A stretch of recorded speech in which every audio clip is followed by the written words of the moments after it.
Just talk to any public company executive. It's a big open secret.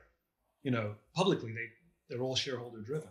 Privately they'll tell you they freaking hate it, and they're literally, there's massive pressure, not to mention lopsided incentive structures because paid in equity, to, as they all know, I mean, it's not a secret, make decisions that they know are bad for their company and avoid making decisions that they know are good for their company, so they can help some 29-year-old analyst get their bonus.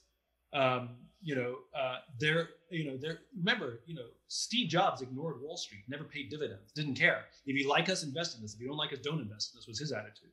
And the joke is, if you're doing well, they're going to invest in you anyway, because they're gamblers, not investors. The short-termers anyway. You have long-term investors who believe in the leadership team. You have long-term investors who believe in your vision, and they stick with you through thick and thin. And when you have a hard time, they don't just suddenly abandon you. Those are the ones we should focus on, because they actually obey your values. The good news is there's a new breed of young leader, and there's some of the newer IPOs, your Airbnbs, your Sweetgreens, that are talking more about the infinite game. They're talking more about things like triple bottom lines. They're talking more about purpose. And, I hope that they're able to withstand the overwhelming pressures that I don't even think they knew how much pressure it would be. One of my favorite CEOs is a guy by the name of Gary Ridge, who's the CEO of WD-40, as in the lubricant company. And he was on one of his analysts' calls, and the analyst said, Gary, you missed your numbers.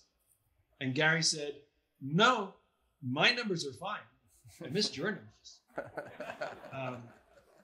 And I think that if we have that kind of courage, if the leaders have that kind of courage to run the business the way that they think it should be run, and literally say, invest in this or don't,